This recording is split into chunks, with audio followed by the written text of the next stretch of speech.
ꯅꯨꯡꯉꯥꯏꯕꯤ ꯃꯌꯥꯝ ꯑꯍꯥꯟꯕꯃꯛꯇꯗ ꯑꯔꯤꯕ ꯑꯃꯗꯤ ꯑꯅꯧꯕ ꯁꯕꯁꯀ꯭ꯔꯥꯏꯕꯔ ꯄꯨꯝꯅꯃꯛꯄꯨ ꯍꯔꯥꯎꯕ ꯅꯨꯡꯉꯥꯏꯕ ꯊꯥꯛꯄ ꯐꯣꯡꯗꯣꯛꯆꯔꯤ ꯃꯌꯥꯝꯅ ꯅꯨꯡꯁꯤꯕꯤꯗꯨꯅ ꯑꯩ ꯃꯅꯤꯄꯨꯔꯤ ꯆꯦꯅꯦꯜ ꯑꯁꯤꯕꯨ 30,000 ꯁꯕꯁꯀ꯭ꯔꯥꯏꯕꯔ ꯌꯧꯍꯟꯕꯤꯕꯒꯤꯗꯃꯛꯇ ꯑꯗꯣ ꯑꯩꯅ ꯉꯁꯤꯒꯤ ꯚꯤꯗꯤꯑꯣ ꯑꯁꯤꯗꯤ ꯃꯃꯥꯡꯗ ꯍꯥꯏꯖꯈꯤꯕ ꯑꯩꯅ ꯒꯤꯐ ꯑꯋꯦ ꯇꯧꯖꯒꯅꯤ 30K ꯌꯧꯕ ꯀꯥꯟꯗ ꯒꯤꯐ ꯑꯋꯦ ꯇꯧꯖꯒꯅꯤ ꯏꯅꯥꯎ ꯑꯃꯅ ꯁ꯭ꯄꯣꯟꯁꯔ ꯇꯧꯔꯒ ꯇꯧꯖꯒꯅꯤꯅ ꯍꯥꯏꯖꯕꯗꯣ ꯑꯗꯨꯒꯤ ꯂꯣꯇꯔꯤꯗꯨꯒꯤ ꯔꯤꯖꯜꯠꯅꯦ ꯑꯩꯒꯤ ꯃꯈꯥ ꯇꯥꯕ ꯚꯤꯗꯤꯑꯣꯗ ꯍꯥꯞꯆꯔꯛꯀꯗꯣꯏꯁꯦ ꯑꯗꯨꯒ ꯃꯃꯥꯡꯒꯤ ꯚꯤꯗꯤꯑꯣ ꯆꯨꯔꯆꯥꯟꯄꯨꯔ ꯆꯠꯄꯒꯤ ꯚꯤꯗꯤꯑꯣꯗ ꯃꯌꯥꯝꯅ ꯍꯪꯕꯤꯔꯛꯄ ꯀꯔꯝꯕ ꯗ꯭ꯔꯣꯟꯗꯒꯤ ꯀꯃꯥꯏꯅ ꯅꯝꯕꯅꯣ ꯍꯥꯏꯕꯗꯣ ꯑꯗꯨꯃꯁꯨ ꯍꯥꯏꯖꯔꯝꯒꯦ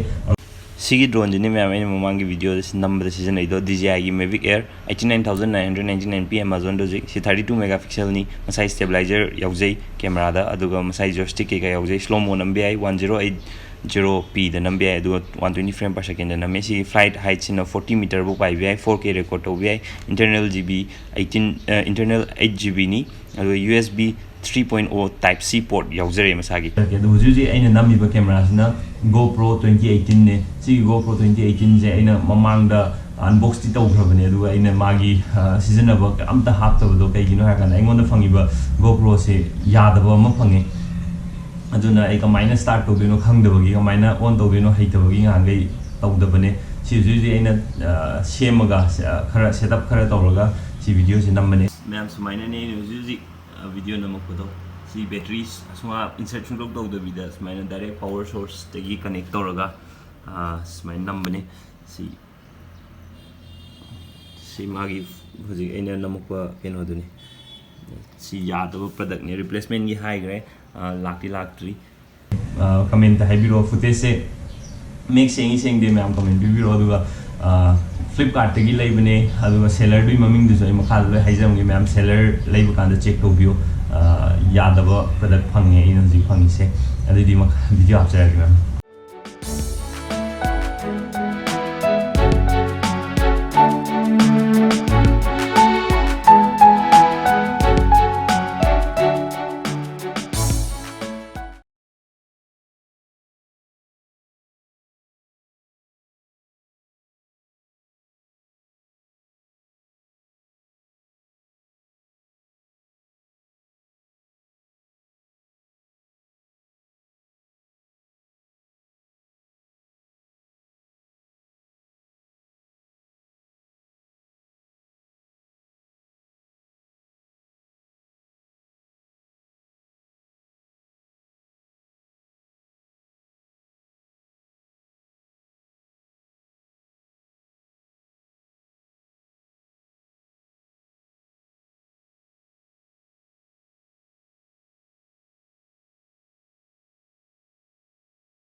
ड्रोन की फुटेज म्यूजिक का हाप तौरीदो आई नाउ Mavic Hatry मांगना तौबिरपने एडिट तौबिरपैदमक्ता थैंक यू सो मच अदुगा मखा तारको वीडियो सिना आई लॉटरी की वीडियो हापचरगे अदुगा लॉटरी दा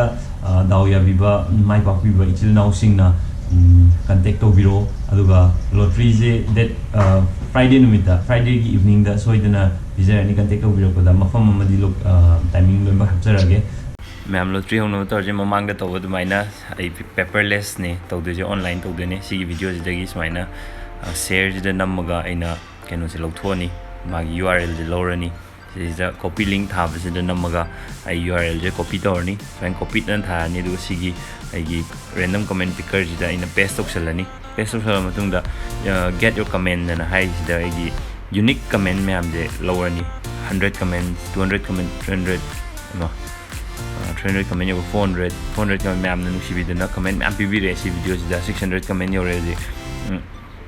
700 comments 800 comment खुयाम 900 comments and counting aduga hojik total comments se 825 unique comments ani hanjenba comments sing do amam khatang lori ne do hojik start chi namaga khoi random comment winner khala je ahamba winner khanna bai damak ta hojik start chi namani start chi namma matung da hojik mathang thole ming myam thole stage ai pabam tanang re ithoi Stalin Ranjita Bonita Settle airport thing na do Sagol Sam de Priya Pavanang Dre Thoinu Sagol Sam Je Thoinu Oken Hidam the KSH Monica winner first winner Plato Amom Sinde Ya Kumbai Makol Taita Mocho MS Victory Food and Hybrid first winner congratulations next second winner Nandita Sapam Surkumar Pavanang Dre Sophia Sekhar Roji Crazy Girl kitang sang musing pabam tan hodre thiam chitramala hai male Priya Gonsam de long jump yai nangre Nasir Ahmad the second winner Tinku Huirem yamna hauna chaye champra se MS Victory for everyone third last comment last winner Anjali Ganendro Abem Thongnaujam Gomita Konsam Ros Pamnang Grepem Athoiba Ilangbum Nokul Lanchenba Johnson Paris Nam Pari have final winner Asa Khumuk Cham. Thank you ma'am giveaway the participate to birapagi mathangi giveaway 50k dong to jage handak daw yaw bi hugdal sing mathang soidana daw yaw bi ngasi 30k gi giveaway gi lottery winner ahumbo amka su congratulations ado ai message thajarage adom da duga wari sanaraga kadai da karamba matamda unagadabno hayo ai soidana haijarage do ma'am mukoi ga unabagi videos ai no soidana hapjarake. Thank you for watching. Bye bye.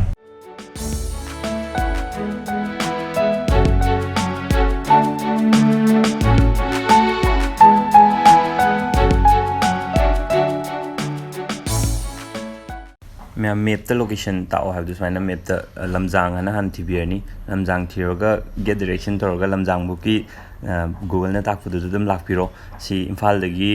लाकदा कनो for लानी कोई की कैसामपाट line the लाग airport लंबी the लानी airport लंबी ला Nambol for नि Bishnupur for नि अदुगा चप अदम स्ट्रेट लंबी ने सी गिदी तुम लानी दो मोइरांग गा लमखाई जिदा अखोई की मोइरांग मम द हाई दबिदा कोई चुरानपुर रोम द थोरक तुइने Churachandpur Resort thone sigi circle ama leibida traffic point am leibida dagi Churachandpur Resort da thorktune adum thora matungda saigi kwakta ke ka loi hentorani si loi hentoga lamjang haiba mafam du bok thorktune si lamjang jibuk yorokanda lamjang higher secondary school ana ama thibio na ai gi mamangi video da ina signboard ama thet hapsa gi ne du signboard to ne ma'am aduga lamjang du yorkan si lamjang higher government high school leire Didim Road higher ga lakpiu adudagi laaga somda leirak thekpa ai mamangi video da dum khangani sigi spot sine aina red mark na toije simpham jibok laktuine